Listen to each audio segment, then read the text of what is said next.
On part en mer. Bonjour José-Manuel Lamarque. Bonjour Laetitia Gaillet. Dans vos chroniques littorales ce matin, José-Manuel, l'importance de la logistique dans le transport maritime. Oui Laetitia. Opsilog, société basée à Marseille, bien sûr société maritime, dont la mission est la collecte de données. Et ensuite, la distribution de ces données une fois qu'elles ont été vérifiées.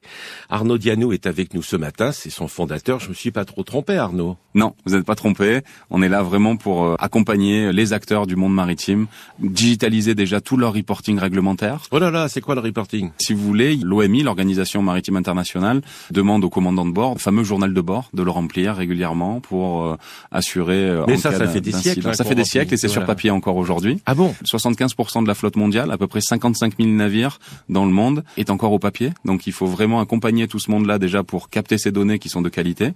En parallèle, les bateaux sont de plus en plus connectés. Donc on collecte des données en temps réel via des capteurs et via des partenaires, puisque nous, on ne vend pas directement ces équipements. On est intégrateur de données. On intègre toutes ces données. On en assure la qualité de données, ce qui est un challenge important. C'est-à-dire que vous vérifiez, quoi. On vérifie. Et voilà, on s'assure, en fait, si vous voulez, que la base de la pyramide, c'est-à-dire avant de transformer ces données en action pour réduire l'impact carbone et répondre à tous les challenges environnementaux que le monde maritime se fixe.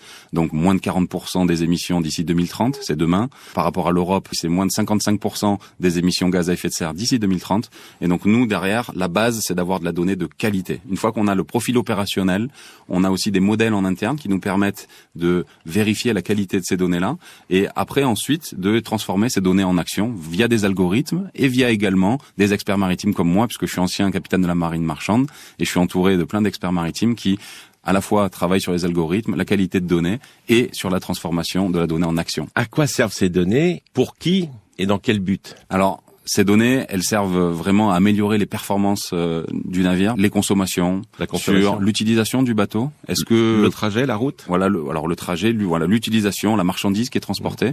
Est-ce que j'utilise le bon bateau pour en termes de capacité de chargement ou pas? Et réduire l'impact carbone, bien sûr, in fine. L'impact carbone, on peut le réduire en travaillant sur ses performances, mais également en réfléchissant sur est-ce que je peux travailler avec moins de navires. Au final, ça, c'est quelque chose aussi, un gain qui est immédiat.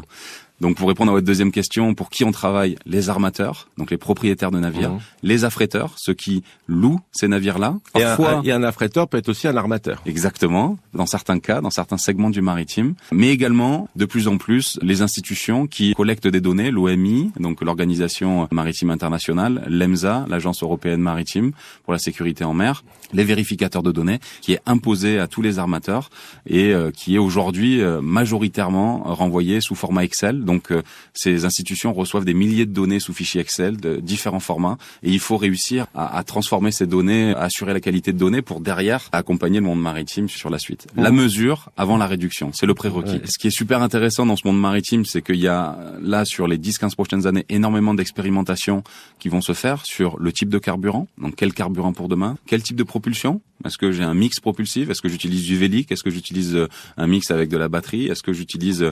Donc, il y a le type de propulsion et le type de design. Quel bateau je dois construire pour demain? Donc là, vous pouvez conseiller sur le choix d'un navire, d'un bâtiment. Par rapport à la cargaison, vous pouvez dire c'est pas le bon bateau pour la bonne cargaison. La route, c'est peut-être pas la bonne route, là où vous faites erreur.